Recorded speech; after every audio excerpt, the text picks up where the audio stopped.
for sustainable future. Here we will focus on how, as a region, we can tackle shared climate crisis from the melting of glaciers in the HKH region to extreme heat waves, from water disputes to cross-border environmental cooperation. Today, we have an incredible panel of speakers from Pakistan, India, Nepal, Sri Lanka, and Bangladesh, who will share their insights on regional collaboration, shared challenges, and the role of youth in shaping sustainable future. So let me introduce my speakers.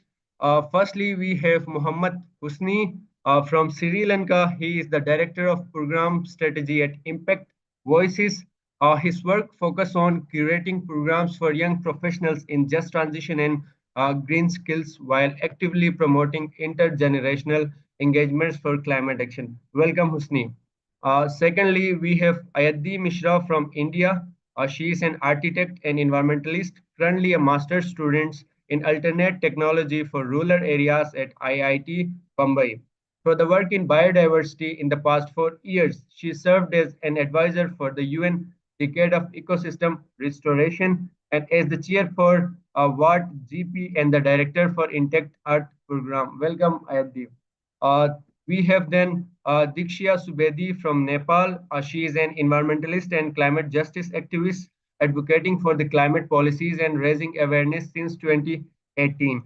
She is also the country focal point for the LCOI since 2022. Then she is the founder and president of Youth Action for Sustainable and Eco Nepal. She is also currently working as the country lead for She Changes Climate Nepal Network. Then we have Mahnur Rashid from Pakistan. She is a policy advocate and researcher specializing in climate action, gender equity, and sustainable development. Mahnur has represented Pakistan on international platforms like COP28, COP29, and also SB 60, focusing on climate governance and gender responsive adaptation. Mahnur is also the focal point for Yango AS working group under UNFCCC. Her work centered on youth leadership, gender equity, and indigenous climate resilience in South Asia. Welcome, Mahnur. Lastly, we have Mustain Karim Chaudhary from Bangladesh. He is a special impact strategist dedicated to climate resilience and entrepreneurship in Bangladesh. From leading water initiatives in 25 districts to supporting WASH entrepreneurs, he worked at intersection of innovation and community development. Currently, Mustain is serving as the deputy manager for Impact Hub Dhaka. He designs programs for empowering grassroots enterprises, women enterprises in the coastal areas. And with that, welcome to the session and thank you so much for joining this session. I'll ask my first question from Dikshya and Mustain. So as we all know that climate change has been a real problem for the global south, especially the South Asia. So can you share what are some of the key shared climate challenges which demands immediate actions? Dikshya, let's start with you.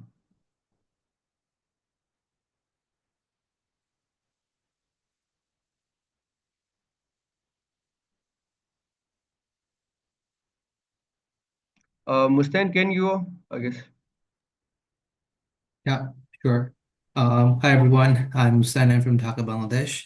Um, First of all, thank you so much, Didar and the entire Climate Forward Pakistan team for inviting me. So to answer your question, I think first and foremost, we need to understand what is the impact of climate change overall in the world. And considering the impact, we can see that the physical intervention or the physical presence of climate change in the subcontinent specifically has been seen by a lot of people around the world. And gradually it's reaching to people, but at the same time, disasters after disasters like cyclone, flood, it's like it's not stopping. And in every year, there is not a set dedicated of time then that in this period of time we will have a cyclone, or in this period of time we'll have a flood, or we might have a heat wave, because in February, starting from February, we started to have heat wave, which in the last year we had in April. So it's continuous, but at the same time, the people who barely have any involvement, or the people who have little knowledge or awareness on climate change impact, they're the ones suffering the most. I'm talking about the vulnerable people in the coastal belt of Bangladesh, who are leaving behind seas, or in area which is like super disaster prone. So the immediate impact is this, and yeah, a lot of initiatives are taken over the time. But as I said, that it's now becoming unpredictable, and I would say in the next couple of years it will be much worse than now, if not the actions are taken in a collaborative approach or collective approach. I think you're on mute, Didar, sorry. Yeah, thank you so much for sharing that. Diksha, can you go next?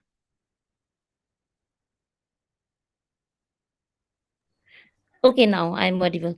Actually, I'm having problem. I'm trying to unmute the mic. So, talking about our country, Nepal, our country, Nepal is one of the most vulnerable countries to climate change impact, and even in the South Asian region, also we are facing different kind of unprecedented climate related hazard every year. And even recently also we have faced glove glacier lake outburst flood, which are not affecting only our country but also affecting the neighboring countries in the South Asian region. In the South Asian region, like Gulf and the mountain ecosystem are highly vulnerable to the impacts of the climate change, and our country being having highest mountainous peak, and we are most vulnerable at this time. And the melting of the glaciers increase the risks of destructive floods, which also alter the river systems and affects water availability, because in our country there is diverse geographical structure which is affecting the water resources, and the people living in the remote areas are facing difficulties to fetch the water. They have to travel a few kilometers just to bring water and to survive their life. So such kind of impacts are being seen in our country. Even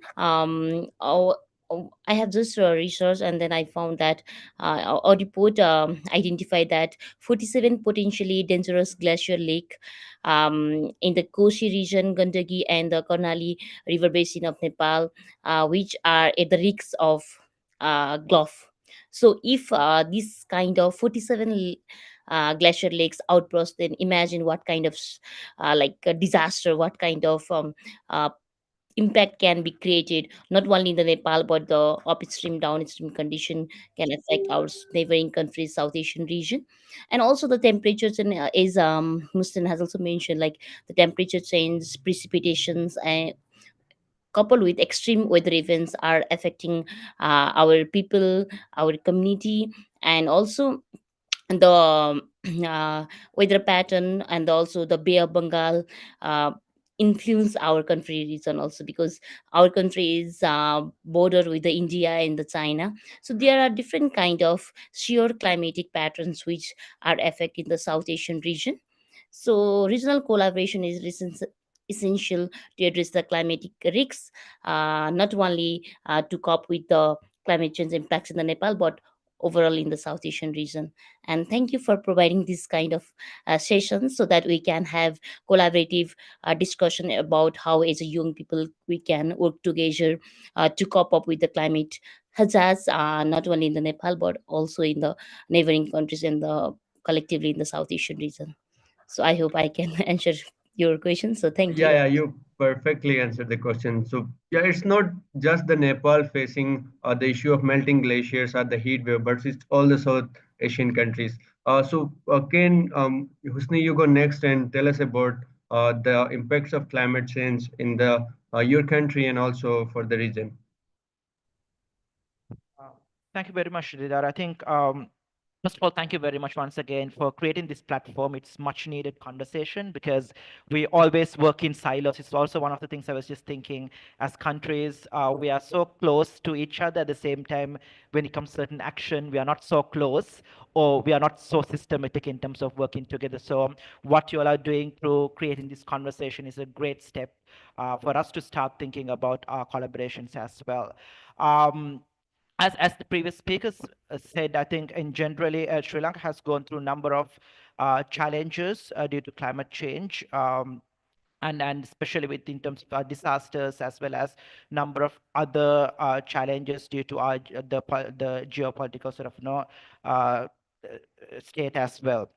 What I was thinking in terms of in addition to the obvious challenges that we all face in the region, I was also looking at one of the things that we really need to look right now is to think how we can also work together in that one, and also to understand how best we can sort of collaborate by learning from each other.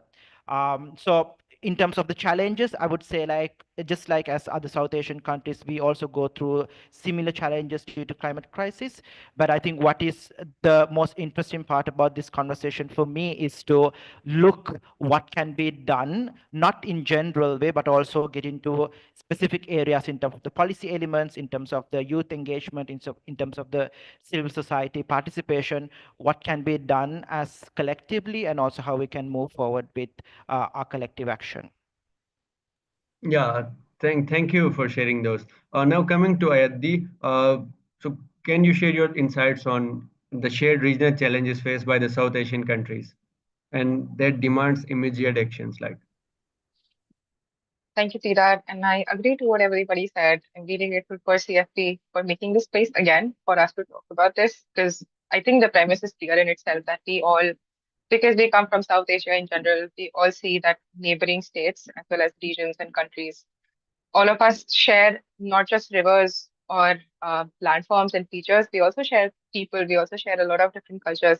And that all comes together to, again, not just cause similar problems, but with diversified effects. So, for example, you have floods and landslides that constantly happen that can also be monitored, but there's a paucity of data. And if people get to know as forecast what is going to happen in their lands, maybe that will cause less vulnerability. So climate change, again, is a reality. It's happening every day. But what makes people more vulnerable is how much adapted are our own institutions, are our infrastructure, how can we help those people? So I think Diksha, Mohammed, everybody already talked about the kinds of disasters that exist. And again, it's similar for India because you have about, I guess, 330 million hectares, and it encompasses so many different kinds of climatic regions. You have, again, similar to Nepal, it's the Himalayas, and then you have, again, the Gangetic Plains, the Brahmaputra region, Meghnad, everything that we share with, again, not just Pakistan, but also Bangladesh. So you have all these things coming together, and the sheer amount of people that live there, which again corresponds to different kinds of reality. Not everybody living in the same city even has the same access to their infrastructure or just being able to tackle with these kind of changes. We don't even know what is going to happen. Not everybody does. And as researchers, and mostly as young people who are even able to access this platform, it's our duty to sort of ensure. I mean, it's not fair to any of us, but it's honestly has become our duty to ensure that everybody is able to be safe in this space. I hope that answers some of it. Yeah, thank you so much. We'll be discussing in detail about as the youth what are our responsibilities and what actions and solutions we can do for this regional collaboration. Yeah, now coming to Mahnur on your insights on the first question. Yeah, thank you so much for having me here. I totally agree with my fellow speakers that there are challenges, they are diverse, there is so much that we share, not only because of our geography, but because of a history, shared politics, shared cultures, and shared people. And what I see as the biggest challenge right now is that climate change, as Ayadi said, is happening every day. But what I feel is the problem is that at the political level, the government level, we are not ready to meet it at its face. And in as urgent as the issue is, I don't think so that we are ready to, actually tackle it within the timeline that we have. And the political unwillingness to actually go beyond our differences and to understand that climate change does not respect our boundaries, the artificial borders that we have created, or if I'm going to specifically talk about Pakistan, India, and Bangladesh, we like it's only been a few decades since these boundaries were drawn. We have people across the borders that are sharing similar kind of challenges, yet the only solution that we were ever able to come up with was that in 1960, let's have like an Indus Water Treaty and divide the rivers, not respecting the nature itself, dividing the resource and dividing the people, dividing the issues that, or I'd say ignoring the issues that people actually face on the ground. So I'd say that the requirement here is that the governments and at the higher level, the political level, they do come together, but it is something that I do not see happening anytime soon. So for me, it is of like utmost importance as civil society, as part of the development sector, or in general, young people, as to what alternative ways can we find, and you know, try to overcome these challenges, because we are extremely vulnerable due to various reasons. And we cannot afford to work in silos anymore. We cannot afford to think only within these boundaries. Like everything that is happening is, affecting everybody across the region. So yeah, thinking beyond that, I guess, would require a lot of courage. It would require us to revise a lot of our preconceived biases. It would require us to go beyond our internalized politics. And that is something that I do not see the people at the higher level, but definitely I see this thing happening amongst us, the youth, the young people, and I guess it's the best way. It's the best time to harbor it. Yeah. Yeah, thank you so much for sharing that. Manu, my second question, following up on the first question. So we all mentioned the shared challenges our countries are facing due to climate change. You mentioned that there is lack of political will. So what are the other challenges, are the barriers for the regional climate collaboration?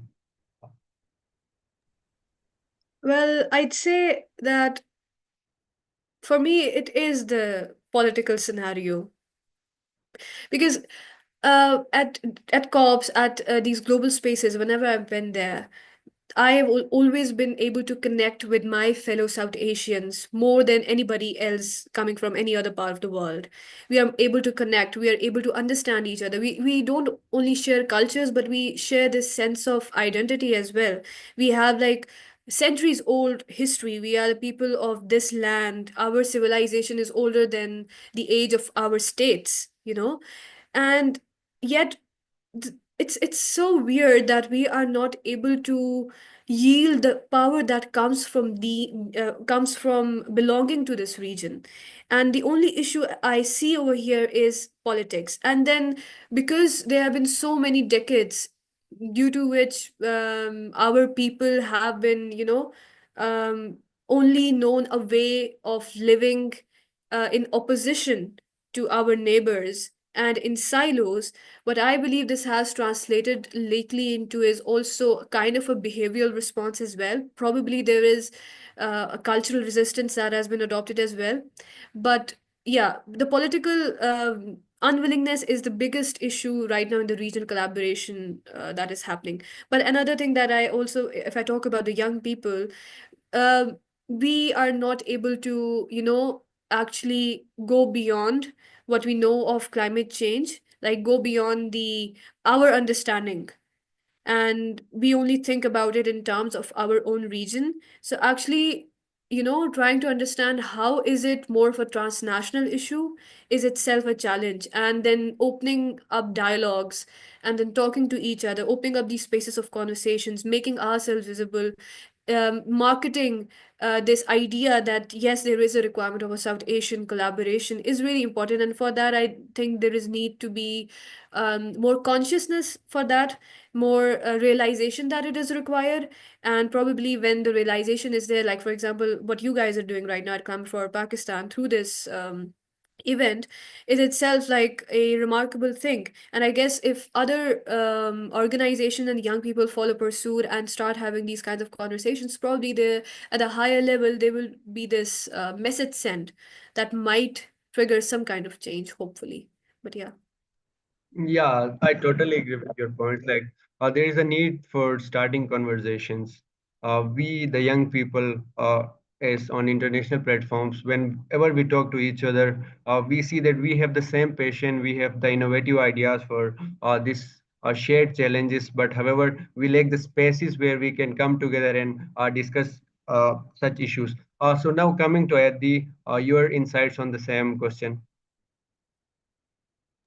I mean, I have to 100% agree with what Manu said, because I also see it starting with, again, geopolitical tensions. Because when you're talking about South Asia, you can't forego the kind of problems we have with borders, essentially. And it's not just the dispute of land or the ownership of it, but also, for example, the resources. And as rightly pointed out, water has been the largest one as of now. And then again, when you have different kinds of people, for example, again, if it's shared cultures, definitely agree there, but when you see countries collaborating, things that become challenges are just the agreements to again float data or just to share resources that you already have. That becomes apprehension. So as a researcher, which I am currently, it becomes hard to collaborate even on an individual level because your countries do not wish to collaborate. And that could be because of different reasons. And you're again termed as a young person, you are naive, and then you don't understand anything. This is what you're labeled as. And then in the end, the conversation never goes anywhere. So it's literally just the lack of strong regional institutions, just the value to again cooperate with each other. It becomes in terms of again, just I've always said that the climate crisis is not something that altruism can solve. So in the end, these conversations become why should we help someone, even if it's because of humanity and humility. It's just not something that politics and unfortunately market mechanisms agree with. So in the end, that is the question that people like us need to solve. Why is it in the best interest of humanity to work towards climate change? And it has been shown that it is. Like you will curb billions of dollars of losses if you actually work together, but you don't see the smaller benefits till you see the larger losses. And I think that's where we all are together and share the same vision. I hope that answers the Yeah, question. yeah. Thank you for answering that. Now coming to Husni and Dikshia, like you both have experience working with the young people in the respective countries. As Manur and Ayadi shared that there is the lack of political will and the geopolitical tensions among the countries. So how do you see that young youth movements or grassroots movements can be a hope, like we can build on regional networks, and how do you see that youth networks can be a tool for this regional collaboration? And if yes, then how can we build on those youth networks?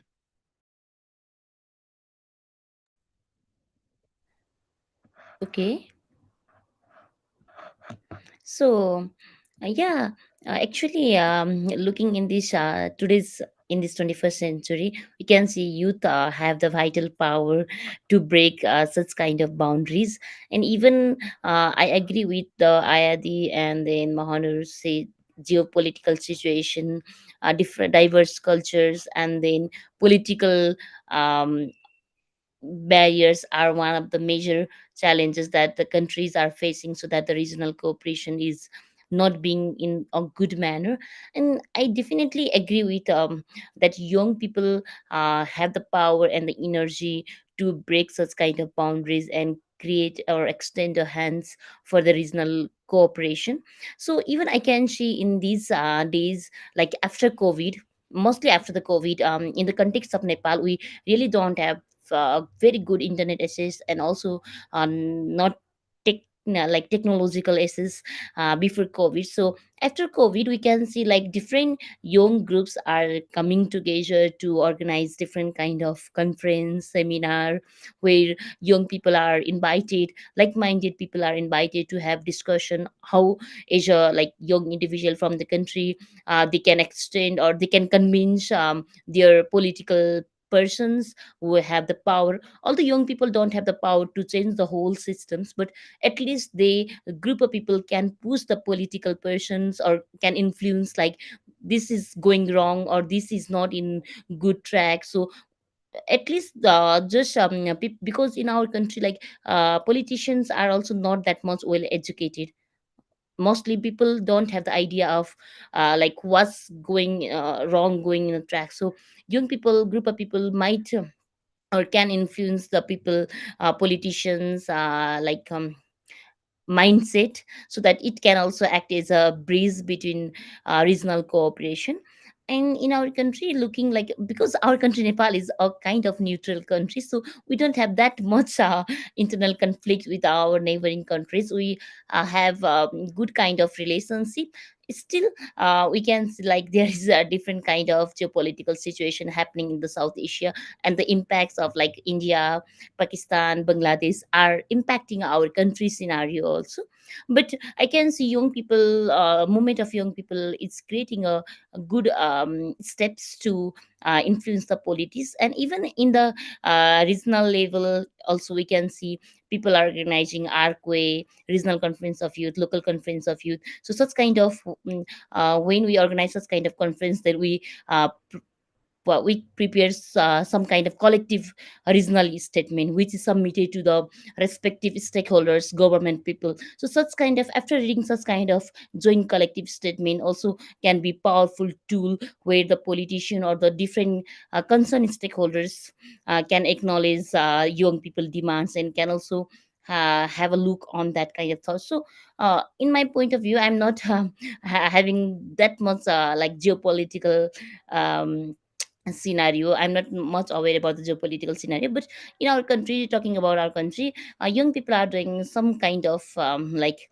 movement, so that concerned stakeholders are also what I can say is like they are listening to the young people voice, so that they are extending also a kind of collaboration, and even they came to the conference or seminars which is organized by the young people just to support them. But still there is many more to do. But even in these days, in the few 2 3 years, we can see the change. Yeah, thank you for sharing that. I totally agree that the young people, have the power to mobilize, and that we can have a pressure on our governments, and we can influence the policies. Currently, we don't have that much direct implications in the policy making decision. We don't have the place, but if we mobilize, if we work togetherly, we can do that. Coming to you, Husni. Yes, thank you very much. So I think I was just looking at all those interventions, and to answer your question, I was thinking it's good first we also like list down, okay, what are the challenges that we have, and then we also think what young people can do or what they're already doing it.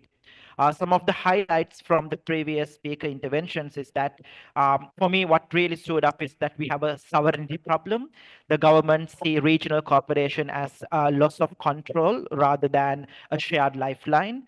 And also we have another challenge that we have is the trust among the nations. So do we really trust each other to take action collectively? Do we have our doubts? So this is the second one that I see. The third one I also see, before we talk about the youth engagement in generally, we also have a huge institutional gap. We have SARC. I think you all know about SARC, but we know like it lacks teeth. Right now, it's, I mean, there's a question like, does it really do its what it's supposed to do as other regional bodies? So I also see the third, one of the biggest challenges that we have as the institutional gap. That really creates some of the challenges for us to come together as nations. And the fourth one that really stood out for me is the systems lens. Are we really look at these things in silos, or are we looking at from as interconnected issues, and then how we are really addressing that? And also that also connected to the long-term strategies. Do we really focus on long-term strategies in South Asia, or are we looking at our economic growth and look at the short-term strategies? So these are some of the biggest challenges and the barriers that stood out for me in this conversation. And I was thinking how best that youth organizations, youth groups, both formal and informal groups can start addressing this, because I think it's important that we understand the bigger problems and then see how best sort of we can start addressing that. Again, with what I have noticed and also based on my engagements that I have seen this in number of tiers. Number one, how youth organizations are formally trying their best to engage while they are doing the national level advocacy, how they are trying to engage in the regional advocacy.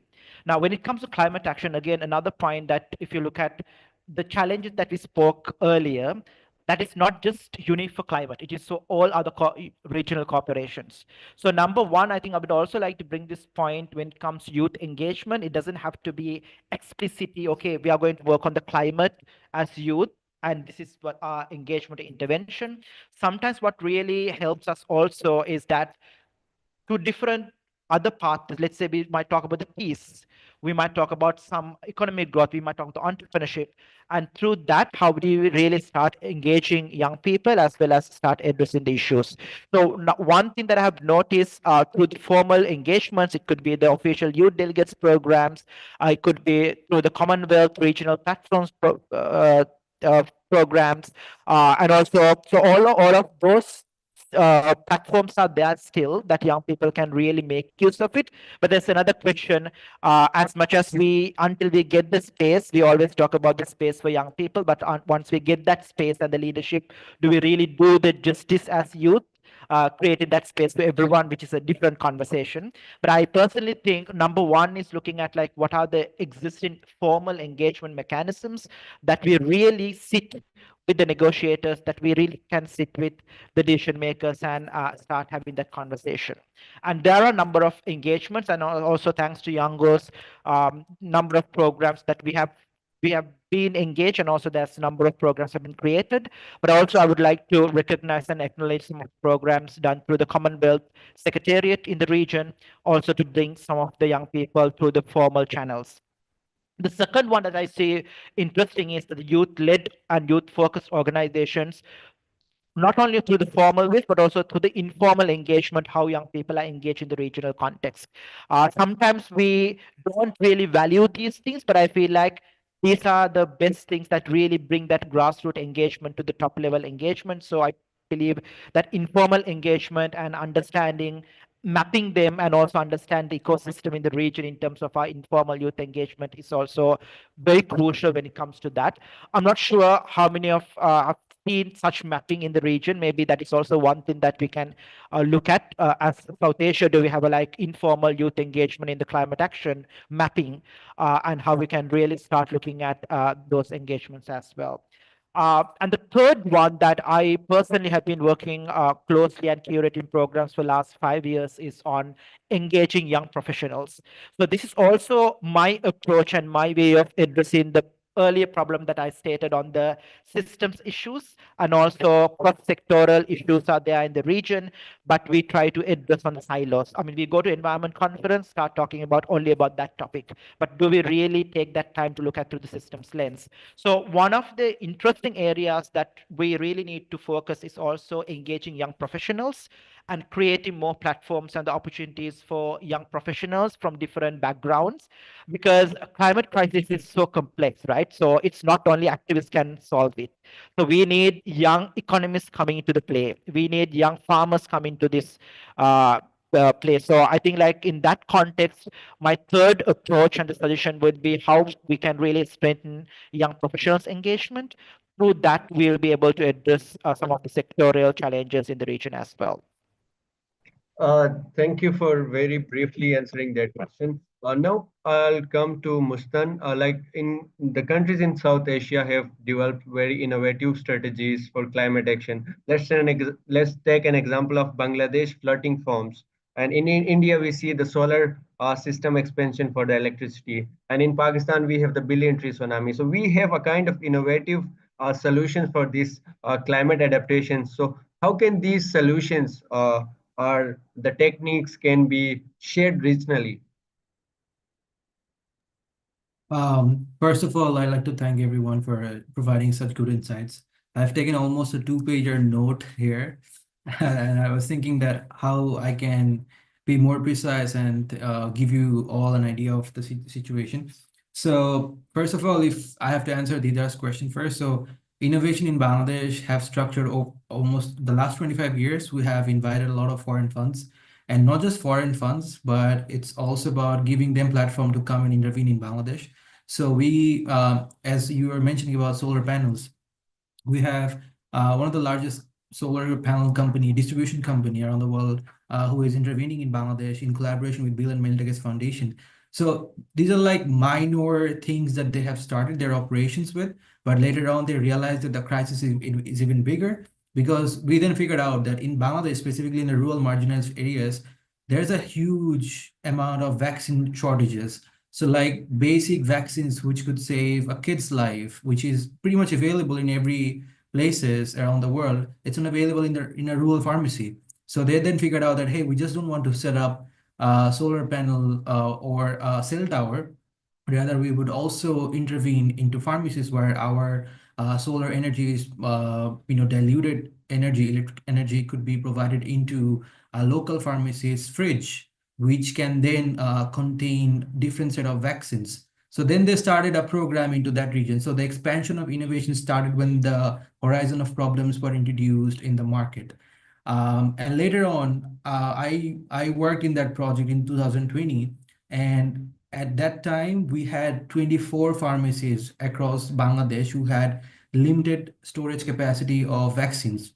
Now we have 1,024 in total over the last few years because of the expansion of global impact leaders, at the same time of local nonprofits being aware of it and then connecting the market with the foreign investors. So then this could be margin provide people a better access to healthcare. So that's just one example. And there is thousands more which are growing at this point of time. We have social businesses who are providing access to free water, who are providing let's say, so kids in the rural areas are been struggling with malnutrition. They're providing foods that can have, let's say, a small yogurt pot which contains 75 grams of protein. So this was adapted in the government primary school where the children used to spend almost 6 to 7 hours a day. So they then figured out, hey, the kids, they're going home and they're studying so much, they're doing so much at this early age, but they're not getting enough nutrition. So how can we do it? So then was this entire social business concept that was introduced, and then people started to, do innovation in the social sector, which could be transformed into a business where people can, people can spend less money but get more benefit out of it. So innovation structure in Bangladesh has been like that. Now, if I take innovation and youth involvement in one platform, then I would say Bangladesh has been rapidly growing. But it's an unfortunate scene that our regional connection in the last 15 to 16 years have been just political, nothing else. We didn't share our issues with the other nations, what we were going through. We just wanted to only share the trade informations. There was no data transparency. So this hampered each of the countries in the SARC to understand how they can be more connected with their neighbors. And I feel like there are a lot of platforms we can introduce, but in every country in the SARC, we all love watching cricket. We all love watching footballs, and it's like a common platform for all, for every one of us to be engaged and celebrate. So, but in sports, how have we ever introduced any climate change issues, or have we ever talked about those things which can directly aware a lot of thousands of people? But we didn't because of the initiatives were only focused on making money and making more commercialized things. So we need to get out of the system. It doesn't necessarily have to have only public sector involvement, but we can also involve private sector partners. Also, the media can be a big communication channel for all of us. Rather than sharing misinformation about countries, rather than creating a hatred among each other, there is nothing we can gain out of this, because this can go and go and go on and go on for thousands of years if the humanity exists. But there will be no such humanity left if we don't start to take action from now. And the problem itself is that climate change has impacted so much that whatever we do now, it's still less than what we can achieve, what we could have achieved in the last few years. But the thing is, we are not going to discourage our actions, but we have to be super transparent. We have to maintain a super transparency where our situations can be informed to someone in Pakistan. They are aware of it. And we also have to know that in Pakistan, there is a dire need of safe water access. So as in Bangladesh, so as in India, some state, so as in Nepal. What is the issue in it? There is no issue. We have to find a common ground, because in the end, people are suffering. And if we can't focus on people, then there is no need for democracy as well. Then it could be just ruled by a government, and then forever they can do whatever they want to do. And we just can, we were just stuck in a global prison, I would say, right now. So yeah, I think innovation, the impact of technological intervention, and the involvement of youth or the voices of youth is very important to know, because youth don't believe in violence. They don't want to see hateful or hatred nations being clashing with one another. They want freedom of speech, and this has to be given to every youth in every nation of the world. They have to speak up and show people the reality of the situation. And the last one would be the reliability. We cannot do everything on our own. It's as easy to accept, and it should be more shared with our other SARC nations, because that's where the main game starts. And if you consider the South Asian region, this is the most powerful region in the entire world. If we get combined, if we share our similar trade interests, if we share our common values, if we share our common climate change, catastrophic issues or any disaster issues, then we don't need to attract any West development funds, because that fund, when it gets injected in our system and when it all vanishes overnight, we just leave behind cents and we don't have anything on our own. So there is no point, because we have so much resources. We don't need to depend on some other resources for now. Rather, our collective efforts can solve a lot of issues that are still unnoticed, undiscovered, and maybe in the future, this can hamper us as well, directly, not indirectly anymore. So yeah, I would say that's how we all can be on the same line. Thank you so much for answering this question very beautifully. Now I'll come to Adi and Mahnur. Like, if we look at South Asia, our countries have very common rivers. We have Indus, we have Ganges, we have Kali River, and these are a kind of, also there are disputes among the water, like the Indus Treaty, and we have a treaty on the Kali River as well. So, as young people, what do you think that how can we create a regional framework for sustainable water management? It's the water word there. So let's talk about the water. Yeah, Mahanur. Yeah, thank you so much for that question. How can young people make a way for a sustainable water treaty or a framework? Well, considering the kind, I'm sorry, but I'll keep going back to the geopolitical situation here. But that's true. Like, how much power do we actually have within our countries to exercise power over, such transnational or regional frameworks? That's something that we need to actually think about. And the only way that, if you ask me regarding any issue that is transnational in nature or even national in nature, the only thing that I see young people can actually do is actually get into these spaces where power lies.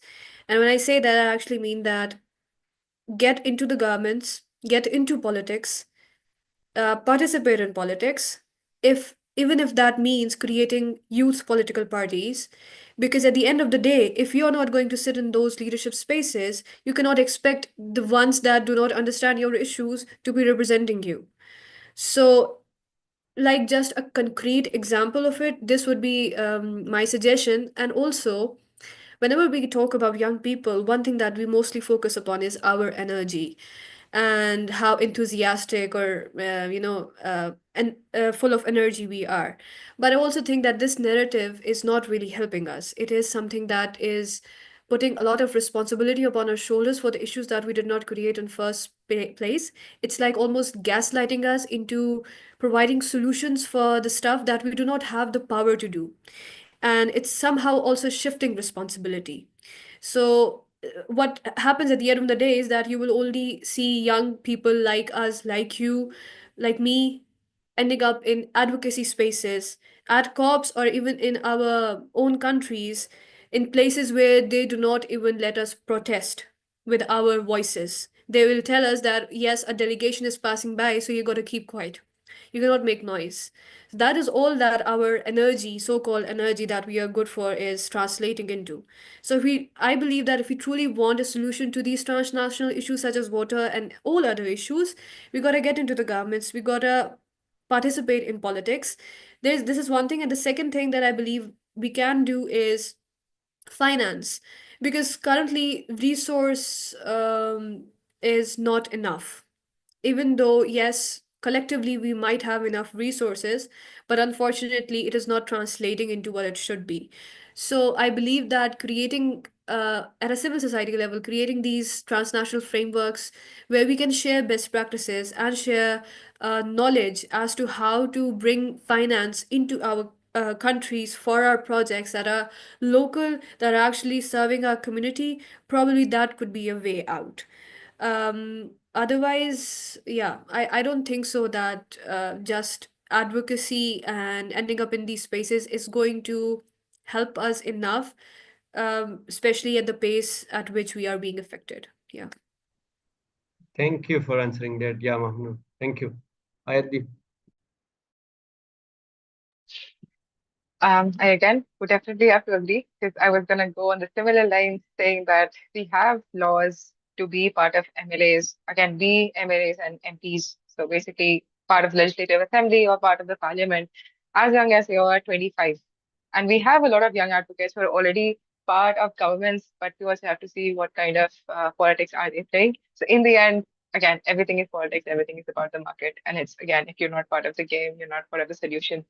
And in that space, again, it's not that young people do not have power, is that, again, as Manu said, the narrative itself would be wrong. So as Indians, we are not, in the climate space, most of us are not activists, we are just advocates. And we try to work with the government, we try to show them that we are not going to be protesters, we're going to be people who advocate for the people who are not here, to give voice to the voiceless. And that's where youth movements come in. And I know some of the speakers talked about COIs and COIs and ARCOIs, and that has become a larger space for organizations, for example, my organization, Enact Earth Foundation, as well as organizations like DVG, Yuva, which is again a UNICEF led organization.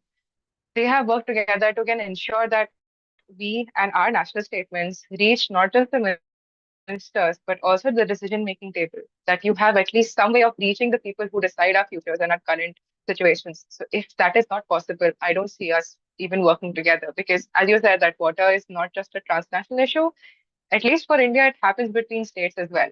So even states have to fight for the right quantity of water and the share of water because they don't have any other choice in this space. When you are faced with again paucity of resources, and it all starts with disparity. So it isn't just transnational, but politics exists everywhere. And it's not just about regional governance of water because although all these boundaries that we have drawn are fictional and they only exist in our own maps, it's not something that nature again aligns with. It still decides reality of a lot of people. So I again do not see any other way of again, you can either protest your government if you have the space to, or you can try and work together with them. Be friends of them and show that okay, we are trying to give a solution to it. Because if you see every person who is not aligned with your own view as somebody who's against you or as your enemy, there's no way to make change. And I see the world in a lot of grace. So I see that as young people, we do have a lot of voice and we have to channel again, as Manu said, that energy in a certain way so that we do not appear as okay, we are trying to again enthrall or just again entice people to again cause some or the other, as that riots or again protests, but you're here to again cause solutions to be again presented on the table. That's at least how Uh, I see it. yeah. Thank you for sharing your insights on the question. Now I'll come to Husni as Mahnur and Adi shared that there is a lot of political issues. So Husni, what do you think can the civil society and activists push government towards uh, a regional climate diplomacy and also peace through environmental corporations? Sure. I think that is a very interesting turning point in this conversation. I mean, that also goes to the conversation. So, what's next and what can be done as youth, because youth also part of the civil society at certain point, right? I think there are number of ways that we need to look at this, and one of the important thing is that we should stop just demanding, but also we need to come together strategically and start thinking how we can really work together with all parties to get to one some point. It'll be difficult, but again, how do you do that strategically? I think that also goes to that whole new conversations around the climate diplomacy and how young professionals can really engage. One of the key things that we have been advocating for last few years is to talk about how do we really shift the narrative, right? Because sometimes people have heard the same thing again and again. When I say people, it's mostly governments, decision makers. For them, we have gone to meeting and they have said like, okay, I've heard this like X number of times, so what are you going to say now? So I think it's also important that we start looking at shifting the narratives from looking at climate as a burden to how do you really talk about the climate change in terms of a national security issue, or it could be about how do you really connect that with the economy and with our trade agreements, right? Or how are we looking at with the youth engagement and the empowerment and the climate? So how do we really shift the narratives? Could be one way of looking at whole climate diplomacy in a different level. And also, I think it's also important that we create some sort of a pressure through transboundary solidarity, right? And this is even for young people, it's easy. I mean, through the arts, it's through the culture, it's through different other engagements. How do we really create these cross-border alliances, right? To start having that conversation, so that will be heard at certain point when we come together as a collective. So I think even that's why I always think like even the convenings like this should never be undermined. This is not just a conversation, but we don't know like how many new ideas are emerging, how many people are making notes and taking action, or how many will be inspired to take some of the one or two action that will really create those regional alliances, that will create that sort of push in through the transboundary solidarity as well. And then another point that I think that civil society has not done much, in my personal view, is that use trade and finances as a leverage for the climate, and also because we had to, as much as we talk about the problems and the challenges and the bitter truth in the South Asian context, I think it's also important that we start talking about like what can be done. And I think it's very important that we start talking about the climate-friendly trade agreements, how governments can sort of get benefit out of it, because governments will definitely act when economic intensive incentives are clear for them, right? So in that context, like how do we really bring these conversations through the diplomatic channels? That will also add a lot of value. And also, this also goes back to my previous statement about engaging young professionals. And this is what I say, it's not just about demanding, but also how do you really strategically engaging young professionals from different backgrounds, from economists to entrepreneurs coming together and sort of, creating that sort of green economy for all countries. Another interesting thing is also that we have not done much in terms of the climate lens, is that our cultural and historical narratives.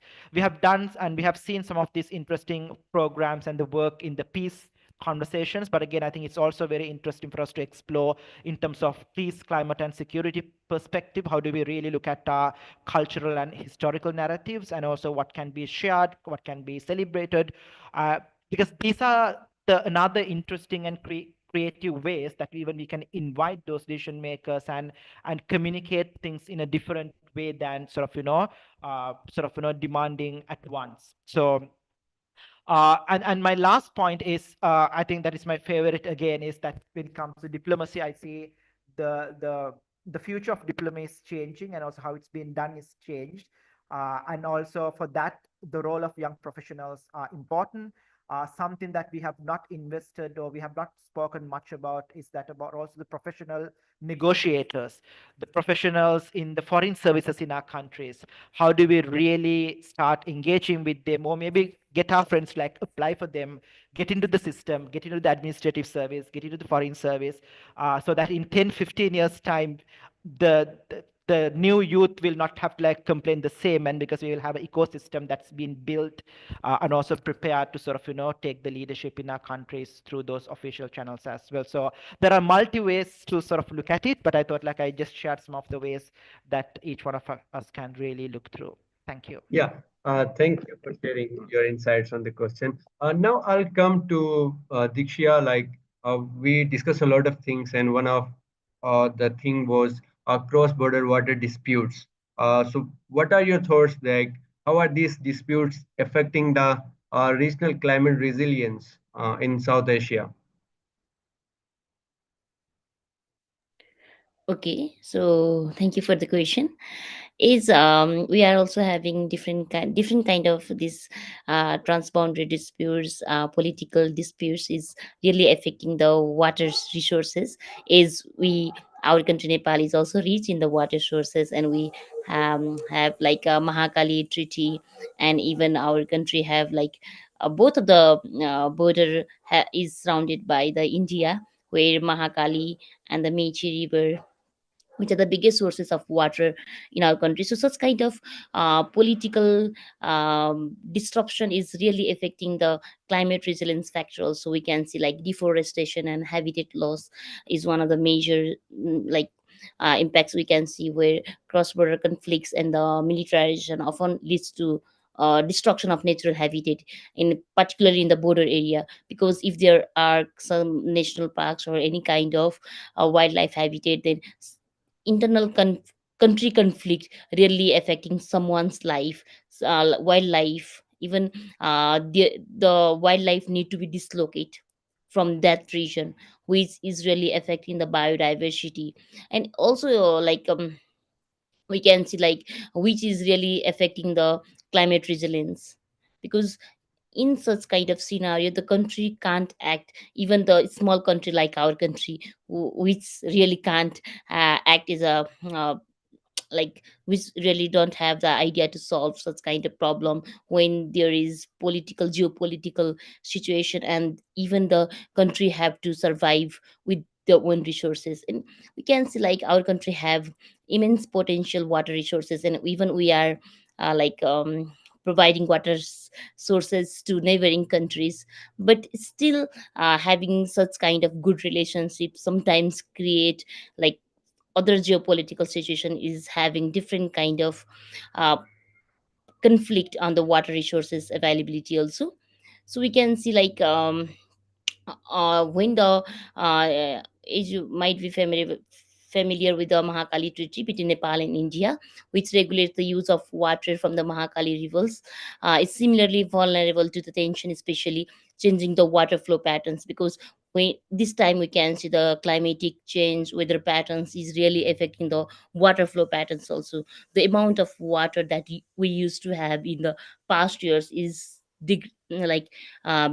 becoming very less these days. Even in the rainy season also we can't see like the amount of water flow is very less. Sometimes there is very huge water flow where the blockade you need to blockade being disturbed or destroyed, and the water completely go to the Bihar region, and also the border west border region. So sometimes the community people of the India are also being affected by the Mahakali river, Mechi river, where the I can say, although having security or the border uh, what I can say like is like some kind of framing which really preserve water sources for after crossing. So such kind of overflow of water and sometimes a very low water sources is affecting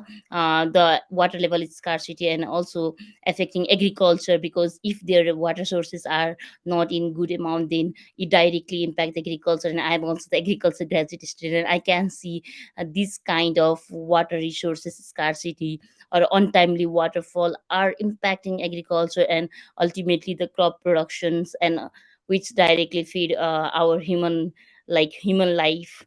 So this kind of circular chain is affecting, not we can just say like just a geopolitical situation, just a water treaty, or is affecting not only the water sources, it is affecting wildlife, biodiversity, human life, agriculture, and also the people who are sustaining through such kind of resources. So overall I can see like the it is very it is creating huge impact in the climate resilience. And also we can see sometimes like sheer water management, disaster response, and resource allocation also. Because we have to we have again some kind of monetary aspect by selling the water resources. And so this water availability fluctuation is affecting the resources constraint also sometimes.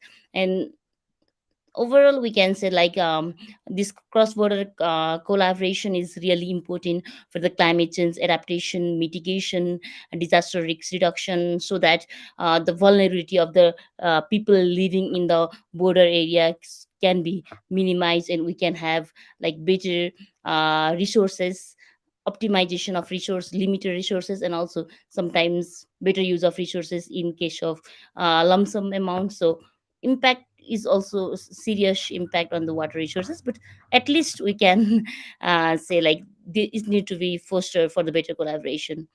Yeah, very true. Like we have the shared problems, so there is the need of a regional collaboration. So now coming to my next question to Mustan, Ayadi, and Mahnur, we talk about the political issues. We also mentioned the role of civil society.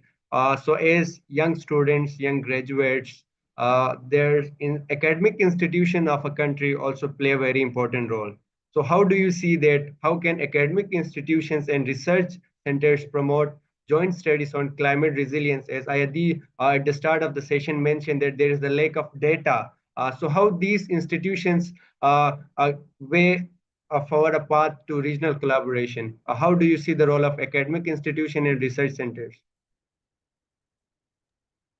Here we go, or Manu, if Yeah, you. yeah, Yeah. you can go. Right, I'll keep it short, but the first question is that what if there was no politics? What if there was no geopolitical scenarios in any of these, SAARC nations we have now? If what would our people be more interested to share our resources to one another? If the answer to that question is still no, then the first thing would be to understand that we are not prepared enough to help each other right at this point. This is the first answer. And governments, politics will be there as long as humanity exists, as long as civilization is existing. So we can't do much about it other than just telling them to do something, but there will be no such repercussion if we are not the ones voicing it out and pressing it to them more often. Just to give an example, in July 2024, we were on street. Our students gave their life to ensure a new Bangladesh comes along, because the earlier regime of the ex-government has held millions of people's life into into a catastrophic situation. There were families have lost their children. You know, uh, economy was in a very critical condition. A lot of us have to move from one place to another just to save money. So we were in a dire condition, but we decided that this cannot go anymore because this is the saturation point and we are done with it. So I don't know when would be this for climate change, when we all will act as a collective, when we'll all act like a collective team. But if it's too late for now, then we can start from today. And our resources, I don't mean to say that we have to share everything that we have with one another, but in a situation where you're seeing, let's say an earthquake is happening and you're seeing that in Nepal there's 1,000 or 2,000 people have died, you're just saying, oh, I'm so sorry for that. But what if we had an emergency relief available for those people who are affected, not just in SARC, but at the same time in other countries where we can provide the supports? Why is it always that we are too much engaged into handling crisis, not situations that are happening in every day? Let's say impact of climate change, the air pollution. Why are not we focused on that? Why are we only just trying to solve a crisis? So that has to be changed and that has to be upgraded. And while if I have to come to academic resources being uplifted, I feel like, as I said, the history of each of the SAARC nations are not well described or are not well briefed in academics of Bangladesh, I would say at least. So we need to know what are the things we have in common, because in the end, the food, the culture, the people, most of us are same. The funny story is when you go to a COP, you see India or Pakistan, Nepal having different sessions in different rooms, but the situation is same. People struggle of climate change. It's all same. So why are we having different conversation when we all have the same problem? So that's how the mentality should be shifted. And in order to do that, our involvement of youth, they have to be well equipped with knowledge that are accessible and that has validity or that is verified. And it's our responsibility who are in the private sector, it's to ensure that international agencies like UN or in any charity organizations who are working in Bangladesh, specifically in SAARC nations, in education, in health, and whatever it is, we have to be so much involved with them so that they can support holistically in each of the SARC nation, and our approach can reach to children.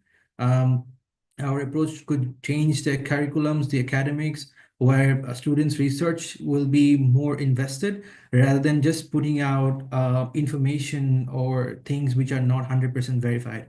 So as I said before, that at least some part of the data should be transparent to one another so that we are prepared when there's a situation we can all support each other.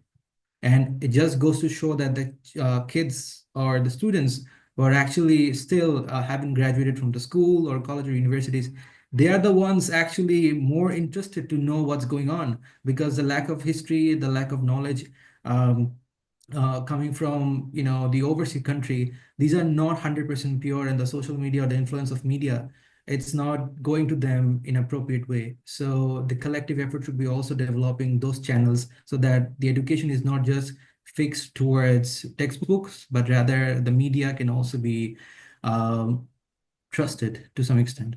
Yeah. Thank you for sharing, Mustan. Yeah, Ayaddi.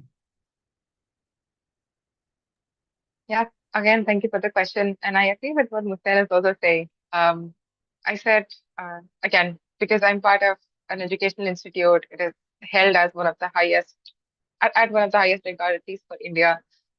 These are again international spaces as well as national spaces, because we have talked a lot about COP, but one of the ways in which I see education is not just a tool, but it is again a harbinger of change. And as rightly said, you can't change what you don't know, and you need ground level data. And it's not just data; it's again verifying and ground truthing of reality. You have young students who don't know the history of again formation of the country, or again just even decolonizing education has become a larger part of the whole scenario, to understand where did your ancestors come from, what is the whole reason, the way the borders are, for example. So it's not just again non-economic losses is a larger part of this. So it's not just the realities you see of climate change directly, for example, temperature, humidity, etc. But it's also the lost culture, the lost families that people have, and again just everything that has been changed because of this. And I see again in the conversation with Nainoor that we had, it was not just young people, and I definitely have to agree to this. And this is where again it not just becomes our responsibility, but also a space for intergenerational change. It's not just me who can harbing anything. It is going to be my thesis guide. It's going to be my professor. It's going to be again the whole institution as together. But it's also us, anybody who has a seed of change, anybody who sees the reality as it is, not just with again, as you said, misinformation that has to be broken. We saw this coming a lot in terms of pandemic and in terms of COVID as well, which it became one of the largest problems. You have the rise of pathogens. You have again the fall of a lot of democracies all over that we see. So it isn't just as simple as sharing data, looking at different kinds of policies, and again, the technological capacity that exists between different countries. Even though we are all part of South Asia, it's not that all our capacities is the same, or the resources that we have is the same. We all might share the same lineage, but again, because of our diversified areas, and again, the kind of histories that we have, the same impact can look very, very different depending on the institutional capacities of our countries. Again, changes from region to region. Even for India, it's not the same. This is where I again see, for example, the G20 mission that India just held few years ago. The implications were larger. We all agreed to have, again, shared data repositories, sharing ideologies and sharing technology, which is done on a global scale. But when we talk about South Asia, I'm only aware of the Codex South Asia system, where the Indian Institute of Tropical Meteorology, for example, actively participates. But we have larger institutions like the IPCC, or again, places where South Asian researchers are not as much. You had 11% before, now you have barely 30 or maybe 40. And again, you have to see how many people like this are in power. So again, science does not only have the power to change, but science itself is political. You have to see where the finances are coming from, where the finances are going. And if you again are part of, I think Mohammed was also speaking about exactly this, that it's young people who wear a lot of different hats. We aren't all just volunteers. I can be a researcher, somebody else might be again working in the political space. It's honestly seeing that reality in terms of what it is. I understand that everybody have again their own convictions, but you cannot work for people if you cannot see that things are changing and you need to change with it. It's again just working together that I see.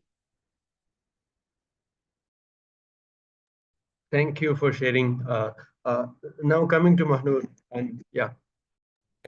Yeah, I guess I have very little to say now since Ayadi and Hussain have contributed almost everything that pertains to the question. One thing that I would like to add, however, here is that academia, the research that we are producing, I see that there is a lot of potential because ideas are brewing over there. They're coming with new kind of ways to look at a same one object or one issue. However, what I do not see happening is that it is not translating into the work that is being done on ground, whether it is in the development sector or whether it is in the policy sector. So what I would rather suggest is that we probably need that kind of a bridging mechanism where this research at least gets translated as to what is happening on ground, what our different development sectors and everyone is doing. One, and the second thing is that making this information accessible. Yes, as Ayadi said, the data is not available. And this is a huge issue because if we do not know and if we do not have access to the kind of information that we need to make the right kinds of decision, then we probably will end up even in our political system with the same kind of people with the same kind of mentality. So even at the grassroots level, this kind of data and the information needs to be made accessible, and in order to make sure that the public that is participating at the end of the day in the political system or in any way making decisions for their lives and for the generations to come, they know what they are doing. So academia, academic system, the researchers, they do have an important role to play in the national context, in the regional context, but as pointed out by Adi, that at the global context as well, we need to have more contributions where, for example, in IPCC, where our local realities are also being reflected with obviously properly working upon making data accessible, so that it covers all the context of the region itself. Yeah. Yeah, thank you so much for sharing your insights. I guess we are almost at the end of the session, so I will ask my last question, your concluding remarks. What is the one key action each of you will suggest that our governments are, what is the one key action that can help unite South Asia? So keep it short in just 1 minute, yeah, with your concluding remarks. Muhammad Husne, can you go first? Yeah. Sure. Thank you. So make it simple. I would say we need to invest in young professionals on two levels. Number one, we need young professionals who understand the systems, because the truth about the South Asia is South Asia does not lack solutions, but we lack the courage to think beyond national borders. So in that context, like, we need young professionals who see the systems, and also most importantly, who has the character and the good values. And if we can create that ecosystem in 10, 15 years time, there's some hope for the region, so that we have that ecosystem we have built from now onwards. So investing in them with right skills and creating that value-based leadership and the systems thinking is something that I would say. Yeah, thank you for the beautiful message. Diksha. Okay, so from my side, one major statement will be like empowering young people and youth-led climate momentum across the region is one of the most important things. And also we need to create platforms where young people from different countries can collaborate, share innovative ideas, and push for the sustainable policies, so that we can create a regional framework that amplifies children and youth voices and leadership, to drive a meaningful climate change, meaningful engagement of children and youth on a climate action. Thank you. Thank you. Yeah, Mustan. Yeah, I think we need to have a shared resource hub where all of our challenges and call to actions could be well described and well briefed to our leaders, and they can act upon it. By saying so, we can have national level dialogue where youth consultations, through multiple youth consultations, we can figure out the challenges and the areas of improvement. I'm not saying about each of the countries' youth consultation. Based upon that, we can have the regional national dialogue, which could be done in COP, which could be done in SARC meetings as well. And then we can present those things and find a solution where, in the upcoming years, we don't have to sustain these challenges again and again. And the last one, I would say, it's easier to invest time, energy, and money into making walls, but it's less cheaper when you have a plan to make a bridge. Thank you. Yeah, thank you, Ayadi. Yeah, I would say if you have to take one thing from the session, it's the shared knowledge again that I think everybody needs to let go of the holier than thou attitude, be it from silos of your professions or from the region that you are. It doesn't exist in binaries. There's no good and bad, there's no right and wrong. It can't be again in binaries. And if you want a way to work together, it has to be this that no profession stops in a certain place. Researchers need to be politicians, and again, advocates need to come to field, need to change their ways. I think that is the most important. Yeah, thank you. And Mahnur. Yeah, reiterating what my fellows have said, that we need to actually invest in our capacity, in young people's capacity to, as young professionals, as Husni has said, that we need to actually make sure that we are capable of making changes in different fields, and that we have those kind of skills and education. Secondly, after capacity building, I believe that once again, knowledge sharing is really important across the borders. We need to share best practices. We need to share whatever we have learned, the knowledge, especially when it comes to, making climate finance accessible and bringing it back home. If it, is pertaining to how to apply for grants, maybe we can even share knowledge and the learnings that we have had to make sure that we can probably apply to climate finance grants and bring them back home to our local communities. And thirdly, we need more people, more young voices in our government systems, because we believe that they have the power to actually make decisions and change the system for us. Then why not we become a part of that system and also ensure that our moral values, we do not forget where we are standing right now, the issues and everything, so that we do not replicate and, uh, replicate everything that is going wrong right now in the future as well. Yeah. Uh, with these beautiful messages, I would like to conclude the session. And from Climate for Pakistan team and from my side as well, I would like to thanks my panelists for the very insightful session. I personally have learned a lot of things, a lot of new things, and I can say that this is just the start. We Climate for Pakistan believe that we the young people have the energy, as we all discuss a lot of the power of the young people and where we should use our energy. So this is the start where we are trying to bridge our South Asian countries, and we can start this regional collaboration. And I would like to highly thanks my speakers, as this is the Ramzan month and a lot of people were having fasting this time, and we had different iftar timings, but still we managed to come together and we had these beautiful discussions. But I would also like to thank all the viewers who are watching us live on Facebook, Instagram, and YouTube. And stay tuned. And this is just the start of the conversation. We'll be